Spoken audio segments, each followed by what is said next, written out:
Hello, I'm Julie Denley. I'm the Director of Primary Care and Mental Health Services in Cwmtaf Morgannwg University Health Board. And firstly, apologies, I can't join you this evening. I'm actually away. The reason I'm talking to you is because I'm the co-chair of the recently formed Strategic Oversight Group, and I'd like to say a few things to set the scene for the work and this session. But I think it'd be remiss of me not to really say a heartfelt thank you to you and all your teams for all the hard work during a really difficult and challenging couple of years. I think none of us would have sat here 2 years ago thinking that what we've experienced was possible, but actually that what we've managed to do during such difficult times was possible either as well, because yourselves and many other colleagues across the NHS and wider sectors have just been remarkable during this time. And we know we've actually still got a long way to go, but just wanted to say a big thank you and acknowledge that, because I've been really, really impressed throughout. Bit of policy context to start with. A Healthier Wales and oral health and dental services response to a Healthier Wales provide a really helpful strategic guidance for us in all reform across Wales. It is also opportune to remember that the NHS Wales have core values, and that the objectives of the reform programme in dentistry closely align with these core values. It's something we check against regularly. The 4 core values are listed there on the slide for you to see. But I think when I was reminding myself around these, the really important one in relation to this scheme of work, recognising they're all important, but the one that jumped out to me most was the real opportunity we have here now to focus on prevention, health improvement and inequality. We have seen that manifest majorly throughout the pandemic, but you know better than me and that oral health inequalities remain a significant public health problem at ordinary times, and that poor oral health is mostly entirely preventable. So it's really pleasing to see that at the heart of the dental reform programme. Okay, next, again, it would be very naive not to recognise that there are challenges. Any change has challenges. This reform programme will be absolutely no different to that. The GDS reform programme, as you know, started in September 2017, long before I was involved in primary care and a good few years before the pandemic. So before the pandemic, we knew we had multiple challenges related to units of dental activity, and that being the approach primarily for dental care.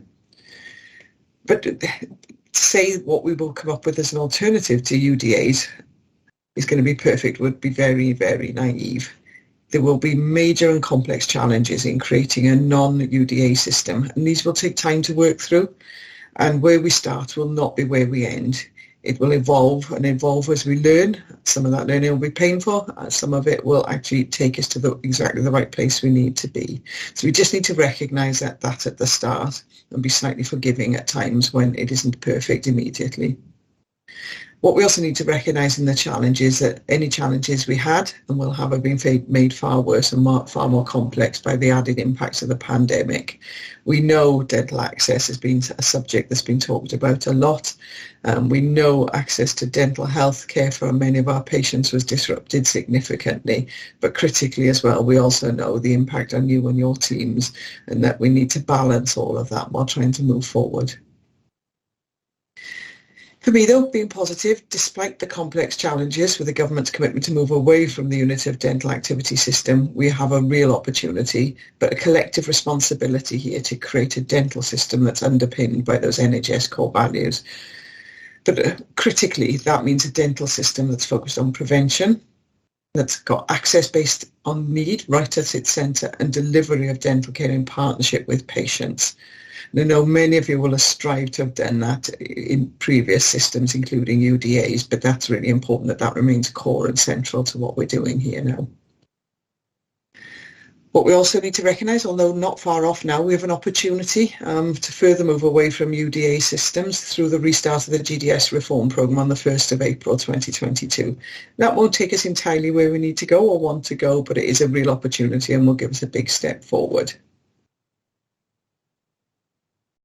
The next slide is quite complicated, so take a little bit of time to look at it, but you'll be pleased to know I won't be spending long on this.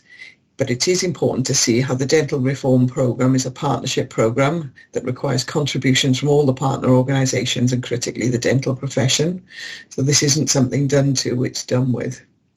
The slide provides an emerging programme structure and relationships between different parts of the reform are shown.